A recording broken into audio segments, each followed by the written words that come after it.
You may recognize David Norman's name from episode 9 of the podcast, where, he's basically was talking about all these promises that haven't been met by SaaS and softwares that have been provided for property managers. Because Dave is a guy who built a 600-door property management company, just him and 2 other guys, on just pure hard work until he burned out. Then he managed Fannie Mae's REO portfolio after the Great Recession. So he's just done it at very, very big scales of trying to figure out maintenance, and was sick of these better checklists. Well, 6 months later, as they say, AI is doubling in power every 6 months, right? So 6 months later, Dave is back because he's seeing a fundamental change in what AI can do. And it's basically taking us from this automation kind of layer, right? How do we automate standard things, to how do we really personalize at scale?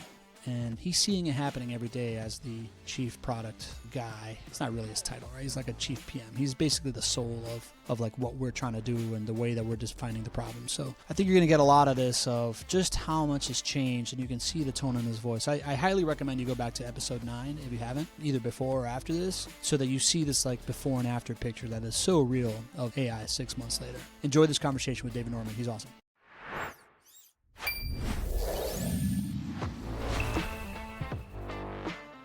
Welcome to the Property Management Frame Breakers podcast. I'm your host, Pablo Gonzalez, and I am here to introduce you to the folks in the property management space that have broken the frame of what you may believe was possible. This podcast is presented by Vendoroo.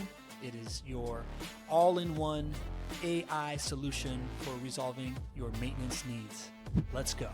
We're on a call earlier today. You and me are like, yeah, we're going to do the podcast where we're going to revisit what we talked about 6 months ago in London, this big vision of how do I duplicate myself and why, softwares that failed in the past. And, now we're in this new era because AI power doubles every 6 months, and add that into a group of people that are getting after it as hard as you know how to push them. But you said, I want this thing to be about going from automation to personalization. What were you thinking there? Yeah, for sure. I think in the beginning, it was all about, proving that, AI, I feel like I've said AI a million times over the past 6 months, right? But, proving that this technology can actually automate these workflows, right? And the simple answer to that is yes.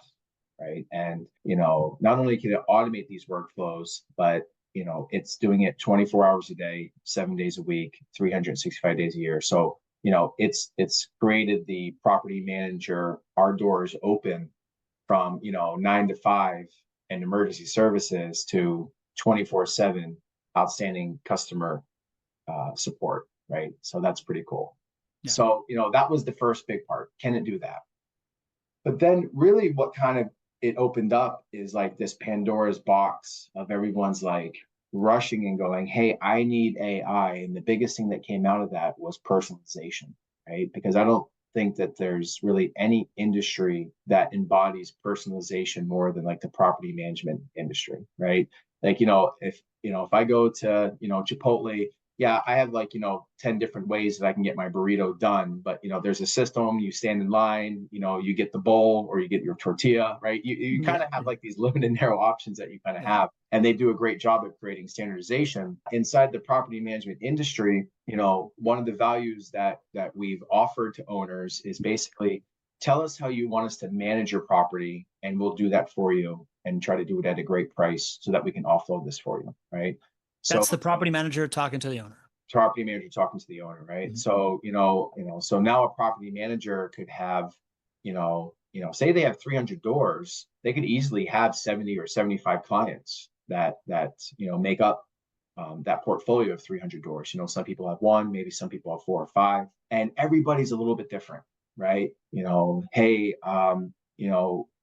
swamp coolers, down in the South, the infamous swamp coolers, right? Yeah. Triage it this way, or I want to handle it this way, or there's not access to this thing at this property, or, we don't provide lawn services, but we made an exception for this one client who has a resident that's been there for 20 years. And then the original lease dated back into the 80s. It was like lawn services were included. And we told, that client that we would honor that. So there's like, so much personalization and customization. So that's really what I'm looking forward to talking about, how we're solving that for our clients and those property managers who are saying, hey, we want our doors to be open 24/7. Mm-hmm. We want to lower our costs. We want to make sure that the process is handled the right way every time, and we can achieve that through AI. So yeah, looking forward to digging into that, talking about how we achieve those. Okay. So when I think of automation, I think of decision-making trees and, someone going down one way, so it goes down one part of the flow chart. And then once it's down that part of the flow chart, it has a certain level of like other places to go. And, maybe there's like an infinite amount of different flow charts I can create, but it's super laborious to do it without breaking the system. So you often hire experts to do it. There's a whole kind of like career path in coaching inside the space of just building these like decision making trees for people as automation. What is the difference between somebody building 10,000 of these and personalization and what you're talking about? Yeah. So like I always like to think about if I was at a conference and I get up on stage and if Mhm. I put up a standard maintenance flow chart that handles how somebody should assign a vendor to when it's invoiced, and I put that up on a big screen and I Mhm. said, would this work for everybody in the room?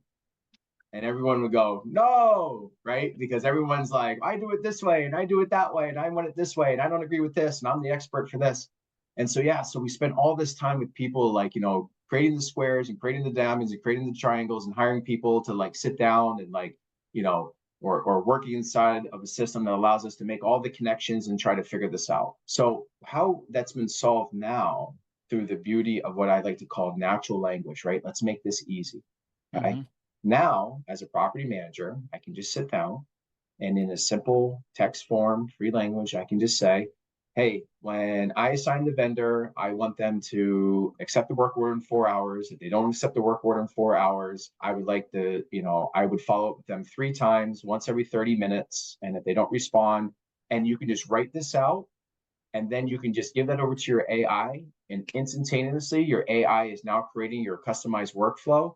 And not only is it creating your customized workflow for you, okay, it's actually owning the outcome of that workflow for you. All right. So Mhm. creating those workflows has now become as easy as having a conversation, and not only having a conversation, but imagine giving that workflow to your employee. Okay. And saying, follow this workflow. All the different reminders and all the different statuses that they would have to set to know if the vendor didn't respond in 3 hours. Now I have to reach out. It's Yeah. impossible for a human to manage those workflows, and AI is performing those flawlessly now, Yeah. right? Unlimited and like really customizable. Like, hey, if it fails here, I need you to escalate this to a human because I want you to make a phone call, Yeah. right? So you can be very detailed with them. Yeah. So the first thing that my mind goes to is I don't know if you saw the talk I gave either at the AI Summit or at DoorGrow Live about like the three memos from the different CEOs from Shopify and Fiverr and Duolingo. Yeah. One of the things that I think it was the CEO of Shopify said was whatever is easy now will have zero value. Whatever is really, really hard right now will be easy. And whatever is impossible right now will be the new hard. Yeah. It sounds like we just, this inflection point of speaking these processes into existing via natural language used to be impossible, or sorry, creating these processes used to be hard. It's now Mhm. the new easy because It's now you now the can new just speak easy. it into existence. You just need to speak to existence. Like people would, I recall so many conversations of people saying, why can't you just do it this way? Just do it the way that I wanted to have it done. And Yeah. now you can just speak that into existence, Yeah. right? Yeah. So that is the What does new. speaking into existence in natural language mean? Like paint it to me like I'm an idiot. When the vendor is assigned, the Yeah. first thing that I want you to do is I want you to reach out to the vendor and ask them if you can accept the work order. I don't want you to contact the tenant until the vendor has accepted the work order. Or some people say, I want you to contact the tenant and the vendor at the same time because I know my vendors are spot on, right? They're like super high productive. I want you to contact the vendor and I want you to contact the resident at the same time, get the resident's availability, the vendor will accept it, coordinate that. Or I don't even do scheduling. I just provide 24-hour notices to my residents, and that goes out to the vendor. The vendor provides a 24-hour notice, and the AI just says to the resident, I'm giving you my 24-hour notice, and the vendor is signing up here. Please make sure that, your dogs or anybody is locked to things, and reschedule. So speaking into existence has become so easy that you can create complex workflows. And you should see some of the workflows that our clients are providing to us.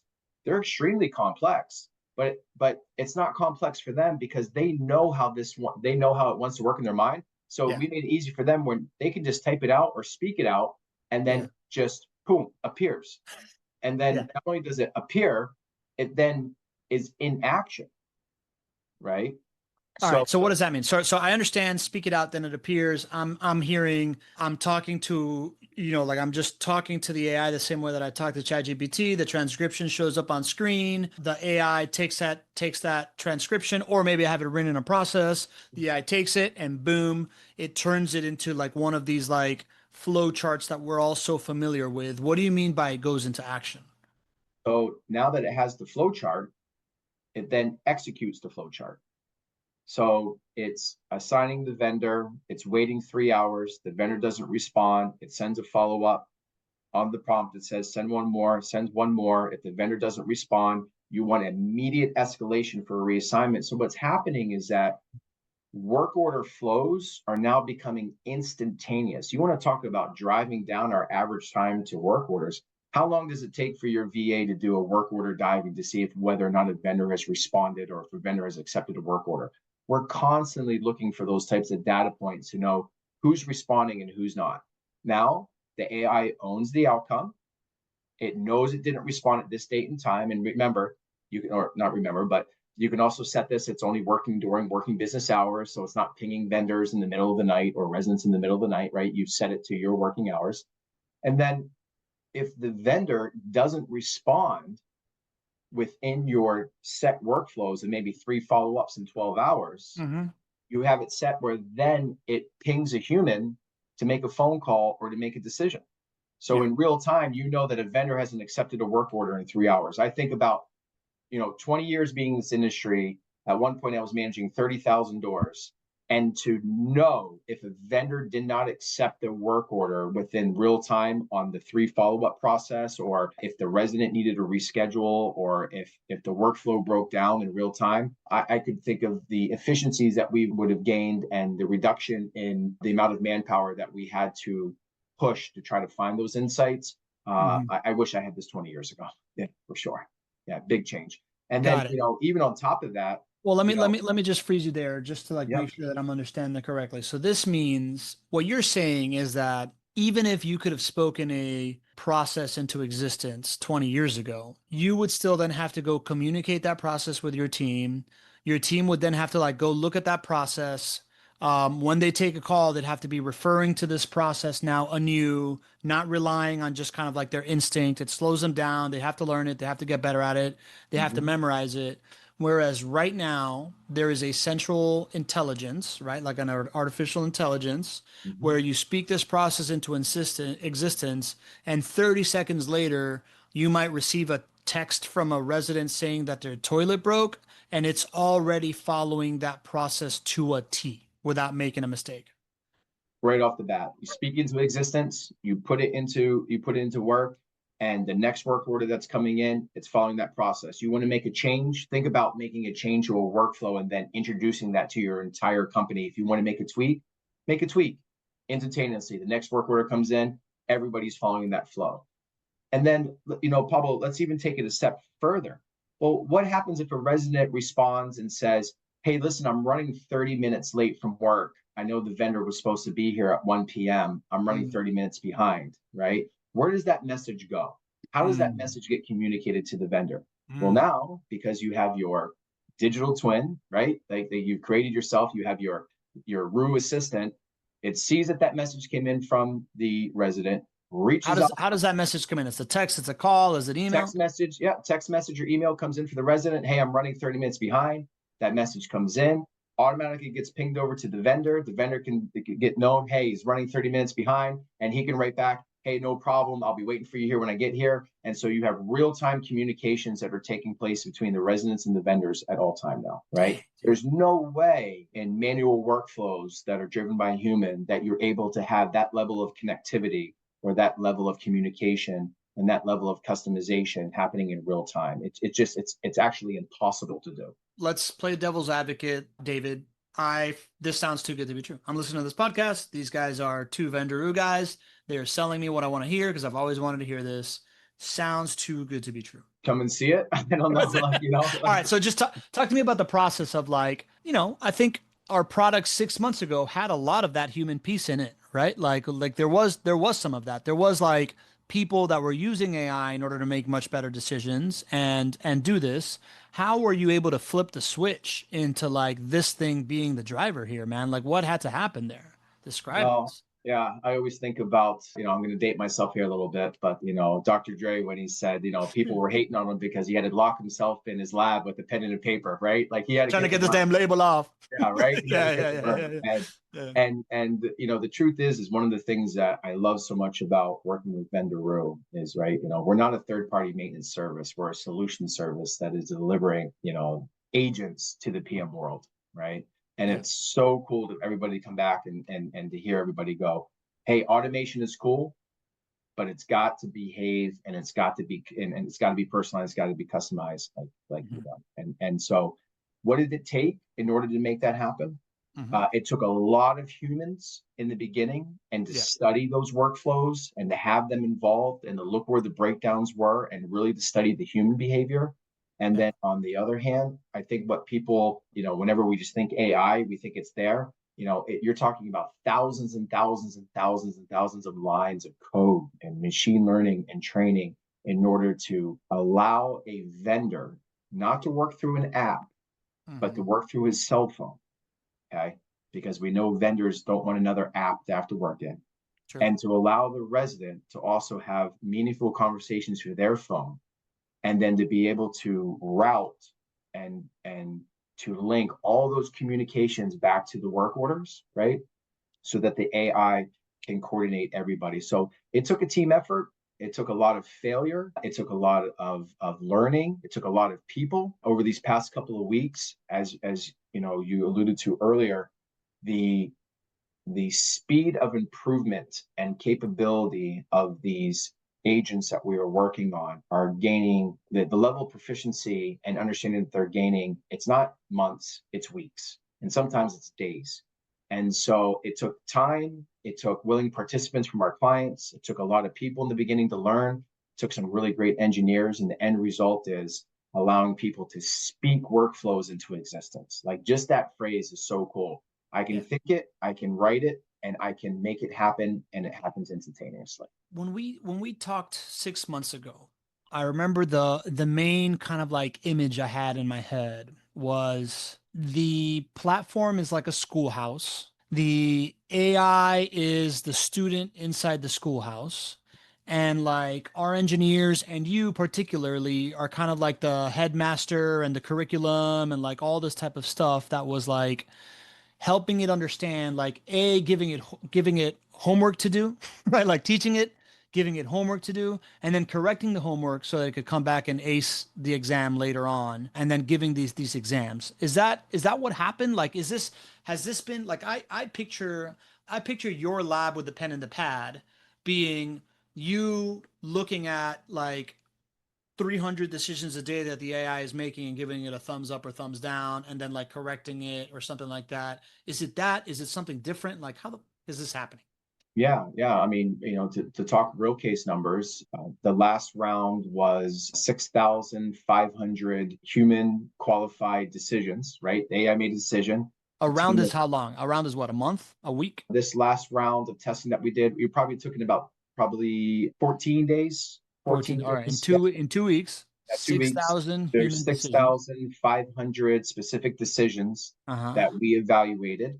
And that That, means that we have a team of product quality people that are evaluating all of these decisions. An 87% accuracy rate, right? mm-hmm. 87% means that it was spot on. And we're not talking about like, hey, what color is it? It's blue. We're talking about complex, complicated responses, decisions, when to hide the NTE, when not to hide the NTE, when to respond to a resident, providing detailed work orders. Like we're talking about high level maintenance coordination communications. Like this wasn't like, hey, AI, what's 1 plus 1? And we're making sure it's equals 2. It's like, hey, AI, you're talking with 6 different people on this work order, the owner, the property manager, 2 residents, 2 vendors, and are you coordinating all of those schedules and all of those things effectively? Mm-hmm. And right now in its first go, right, 87% of the time it's nailing it. Mm-hmm. Okay. Right. Mm-hmm. And then the next 2 weeks, that will be at 98%. Right. And then that's when you achieve full autonomy. And Yeah. then, you move where, now the people are just in a quality review, right? Constantly monitoring it, constantly Yeah. ensuring that it's taking place. But yeah, so 98% of the time.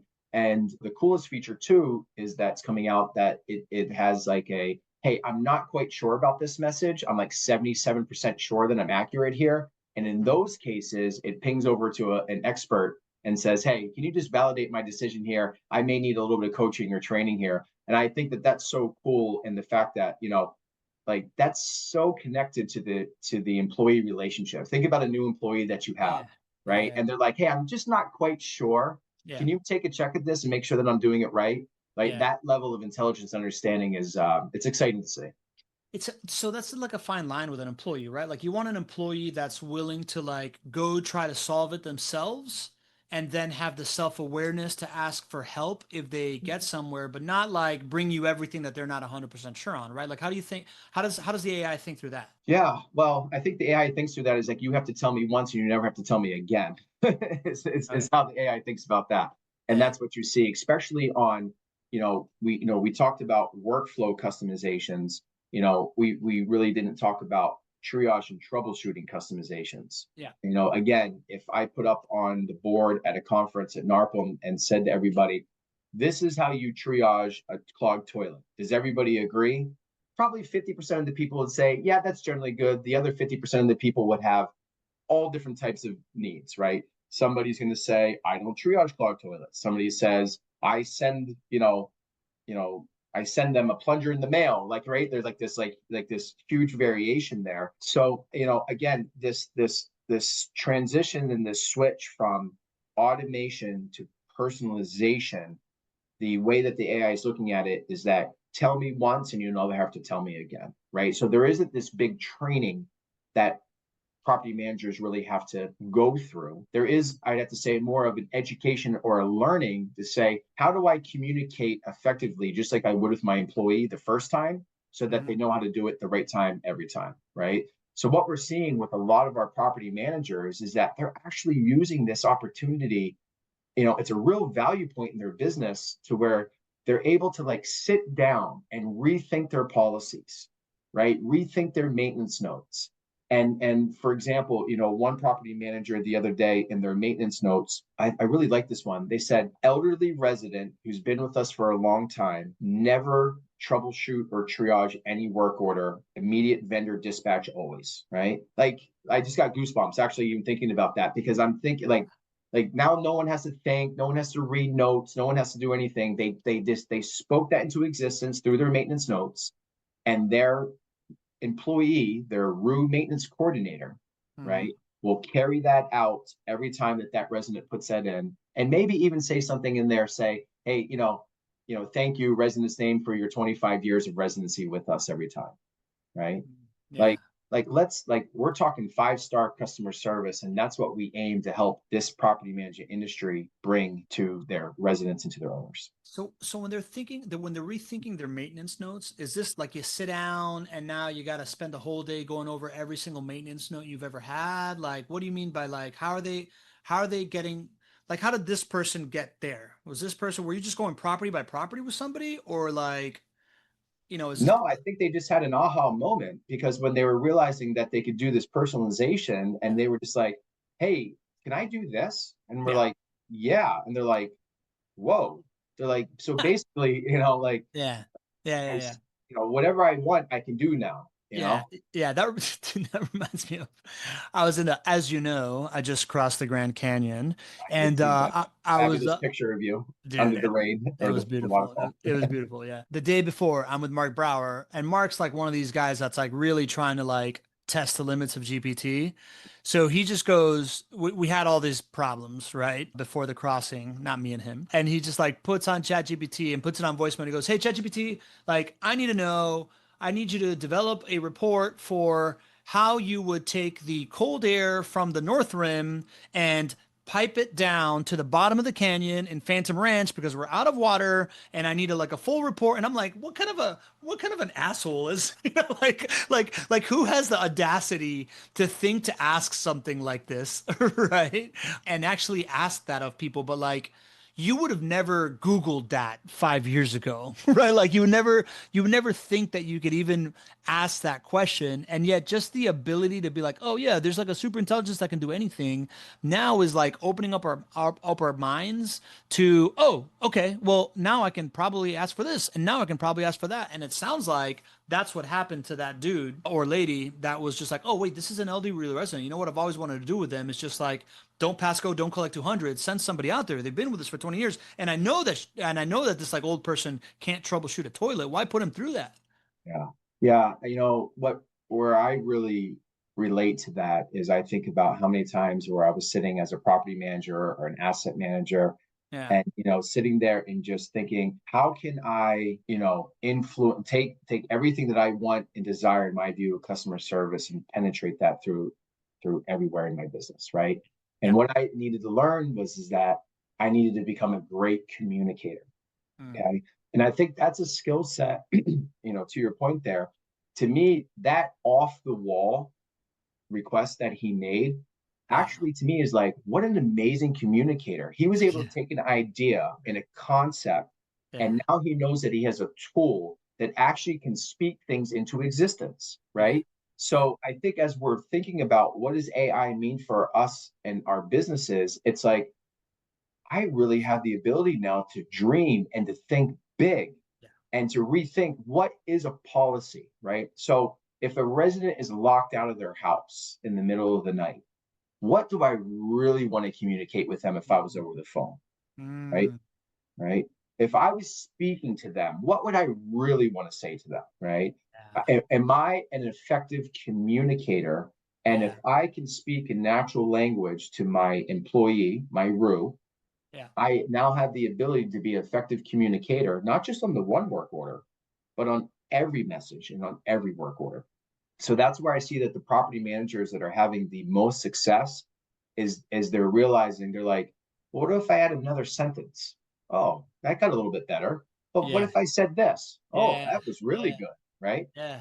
Yeah, now you got me thinking about the book Unreasonable Hospitality, man. Like there's like I should send you this book. It's basically like this dude that became like one of the best like restaurateurs in the world just for 11 Madison Park in New York. And it's just like all these different kind of like things that they did to inject, fine dining used to be like just about the food, not the hospitality itself, right? So like he injected just like the same level of hospitality into like the fine dining piece to make this an experience to the point where they have people on staff that are dream makers, right? Like they have people on staff that are just floating around the room, hearing a conversation, so that by the time that, like, oh, I always wanted a Coney Island dog or whatever, but like I'm here in New York. By the time they finish dinner, somebody has like a Coney Island dog ready for them to take on the plane when they leave or whatever, right? Like all these different kinds of things. Did you And, watch the TV show series The Bear? oh no, but I've heard great things about it, man. Yeah, actually, in there,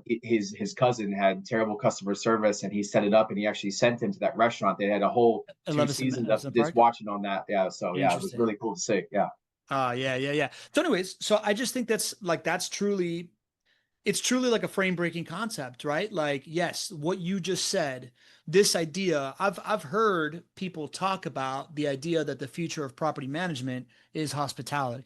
right? Like it's like once you figure out, like in the old world, the ability to say, man, how can I manage? You weren't saying, how can I manage to the most customizable expectation? You were thinking, how can I manage to the highest floor standard? Yeah. Right? Like it's like, man, wish I could do that for that elderly person, but at the end of the day, I can only like ensure like the highest floor possible. Now we're going from that, how can we have the highest floor possible, to how can we create the most peak experiences?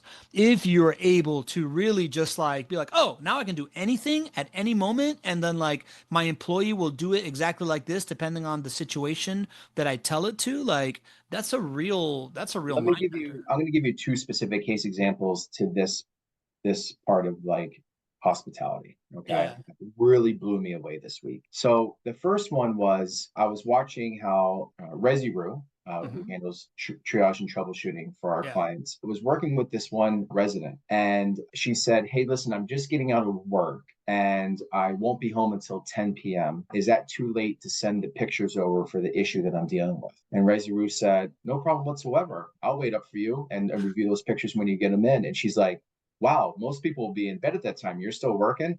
And Resiroo was like, I'm always here to help you out. We never, like, we never sleep. Chuckle, chuckle, little human. She's like, that's so great. I like, this is awesome. Like my property management company, would have this type of service. And it really got me to thinking. It was like, you know, because of the limitations of manpower, right? We've really been our offices are open Monday through Friday. Maybe some people have a weekend shift or something like that. And everything else, like this emergency service. But Hmm. in reality, our residents who are renting in the built world are working all different types of work shifts. Yeah. Okay. True. So it got me kind of curious. And said I went into this other work order that I could see was completed at 10 p.m. at night. Okay. And another resident, she was doing laundry at 10 p.m. at night, and she had an issue with her washer and an issue with her dryer, right? Mm. Both of them had a problem. And Resiroo worked with her for 15 minutes through communications, solved both of the issues. One was an electrical issue. Another one was actually the switch on the top of the top load washer was getting stuck, and she just kind of like had to play with it a little bit, and it drained or whatever. And here's a person that's doing laundry at 10 o'clock at night. Maybe they're a single mom that's busy, or Yeah. working Yeah. second shift or whatever it Yeah. is, If you do and laundry at 10 o'clock at night, it's because it's the only time you have available to do don't even have laundry. time to do it. And it Yeah. resolved the issue and the expression of gratitude from the residents. So now it got me into thinking more. And it was like, wow. So where's the divide happening between the PM space right now? It's like the one property manager on this side of the street is sitting down with their owner when they're looking to as a new client prospect. And he's like, what are your hours of operations? He says 24/7 5-star customer service. And the other person on the other side of the street says, what are your operations? He says, well, we're open from 9 to 5, Monday through Friday. Everything else out this side of an emergency. As an owner, where are you going? Right? Like that is Yeah. that's today. That's what's happening is that PMs, without working more, getting burnt out, trying to like hire additional staff, overseas or whatever they need to do, are now operating 24/7 for both emergency and non-emergency services. That's cool. That's super cool. Yeah, if you're following along, you're hearing it correctly, right? AI is now able to personalize its experiences at a property level. It's able to wait for your resident to come home to 10 p.m. and help them troubleshoot this thing so that you can get things rolling, give higher response times, better satisfaction, not have to interrupt people. It's basically what owners have been asking for all the time, and that's what we've been trying to fix here at Vendoroo, right? That's been the problem we've been trying to solve, is to move beyond like the human scale capacity for like the 9 to 5 job and things that are unfair to ask humans to do, and get AI to do this to lead to better human experiences for your residents, for your owners, and especially for your team. If you want to have this capability of troubleshooting something at 10:30, or making this like singular exception whenever you want because you have this AI brain that's helping your team take care of all this stuff, then come take a demo at Vendoroo.ai. If you haven't checked it out in a while, as you can tell, it's really, really changed. So, if you've maybe we're a past customer and the magic wasn't enough, there's some new magic here that you might want to take a look at. And if you've just been kind of on the sidelines waiting for it to be ready, it feels like it's there. You don't want to be competing against somebody that's offering 24/7 5-star service and you're not. All right, so go to Vendoroo.ai. Take a demo. Let me know what you think. So these are all incredible anecdotes, right? Like I got a tougher question for you. I've heard you say this a lot. I've heard you say maintenance is easy, communicating expectations is hard. It sounds like you're making the hard easy, right? Like the thing that we thought maintenance was hard. So now like that's making it happen. How is this helping us communicate expectations? I had a wonderful opportunity a number of years ago to manage a portfolio of properties for a large government institution. Yeah, yeah, yeah. And May have rhymed with Hanny Faye or something like that. may have rhymed with that, right? And one of the interesting things about that I learned and why I can say maintenance was easy is because the owner in that case, Yeah. their primary concern was not cost to a point and was really legal lawsuits, like like that type of stuff. So we're in like very high risk states, New Jersey, New York, Connecticut, Massachusetts, right? So we really had to be compliant. That was the focus. And so I had the luxury that most property managers don't have, is that all of the vendors that I got to work with were like national, AAA, 3-star, like, 24/7, Yeah. people that charge. Like, for example, Yeah. when I say the You were the name, buyer for their biggest account, so they were giving you their best stuff, and yeah, they so had the when best I say ones. that I used Roto-Rooter for Yeah. all my plumbing stuff, and they are the best emergency service provider in the country, the name Roto-Rooter actually makes most people shudder in fear because how expensive they are.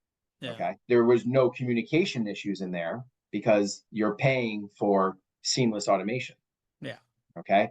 Yeah. So in the PM industry, we have a different set of challenges, right? When we're cost and we have cost sensitive owners. So maintenance becomes a little bit more challenging as we're looking for cost. Not all vendors are reliable. So it's not just sending out a work order and there's a guarantee that that work order isn't going to get done. Interesting fact. How do I know that? Over 60% of all AI communications for the work order, after the work order is assigned to the vendor, are linked to follow up. Over 60% of all communications are linked to can you take this? Did you get this scheduled? Can I get your invoice? Can you please provide the photos? What's the latest update? Over 60%, okay, of communications. And then you throw in owner or you throw in the property manager's needs for insights. And so you have this communications logistics that actually of sharing all the information and making all the decisions. That is the challenging part of managing maintenance. Because if you could just use a premium vendor and cost wasn't a price, I know that 100% of the work orders that I assigned to Roto-Rooter, I never had to ask for a follow-up. Okay. No, because they had people and resources to do that because they wanted to work because we were paying them the price for being able to do that. Right. Yeah. So communications in the property management industry is the pain, and that is what AI is helping resolve for everybody, right? So if you could say, just as a company, if I could eliminate 60% of my communications, I can do it one of two ways, right? I can have the best technology in the world, but if I don't have a great vendor network, I know I'm going to have a ton of communications, right? The data just shows that, right? So I really need to focus on that vendor network. Or if this is the vendor network that I'm choosing to work with, I can offload all those communications and those follow-ups and build the standard protocol that we talked about earlier. And I don't have to worry about any of those follow-ups anymore. And that's just all automated for me. Right. So that's a huge win for a lot of people. Right? Yeah. So you can just get rid of it. So Yeah. Okay. Yeah, that makes sense. So thousands and thousands and thousands of follow-ups messages are now fully automated for property managers. Where's the liability there, Dave? Like, I feel like there's like a growing and growing kind of like concern about like liability with this type of stuff. How do I know that this like follow up that this AI, this machine that I don't really know, that doesn't have a soul is doing? Like, how do I know that they're not getting me into trouble? Not getting you into trouble. That's great. So a lot of parameters, a lot of barriers, a lot of guardrails, a lot of framework, right? AI is not allowed to give advice to people, right? It's not allowed to give legal advice, right? It's there's a lot of constraints on it. But I actually want to, you bring up a really great part. So, at Vendoroo, we have some core principles. Yeah. And one of the core principles that we have is the Vendoroo guarantee. And a lot of property managers really appreciate having this, so that if the AI makes a decision and dispatches the incorrect vendor that leads to a trip fee, and you thought like another vendor should have been sent, right? The Vendoroo covers their mistakes and will pay for that cost. Now, what employee do you hire that says, if I make a mistake and send the wrong vendor, that I'm going to cover that cost? Take it out of my check. 0%, right? So that's the confidence level that we are putting into this, and the guarantee to help resolve some of those concerns to the clients that, hey, if the wrong vendor sent and you felt that the other vendor should have been sent, you got a guarantee that will cover that trip fee, that cost for you, right? Yeah, Right? yeah. The wrong vendor. We had one where a handyman should have went to a situation, and a roofer was sent to the situation, and the handyman said that they could have done it 50% cheaper, and the roofer did complete the job, and the property manager said the handyman should have been sent. We covered that, the difference between what the handyman would charge and what the roofer, that guarantee. So there's some guarantees in here that we're really standing behind the product that we're delivering. All right. Yeah, that works, man. Yeah. So I hope then it works. yeah. Correct. But that means you believe it works, right? If you're guaranteeing it. All right, cool. So what I'm hearing here a lot is like what I've been talking on the.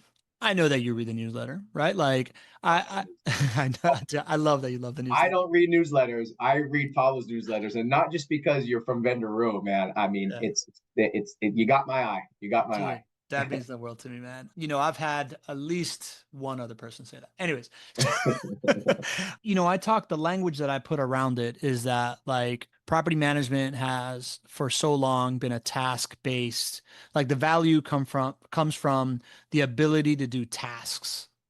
And when in what you're telling me, 60% of communications, that is a lot of tasks. That's a lot of just like emails to write and respond to. These calls that you're talking about, Resiroo taking at 10 o'clock at night while someone's doing laundry, that's a lot of tasks. If AI, and we are, again, AI doubles in power every 6 months. So we're just here. We're literally just kind of like 4 kind of like iterations of that in, or 3 iterations of that in as Vendoroo, right? Like we started in 2024. Yeah, I mean, really, you're talking about Gen 2 of Just Gen 2.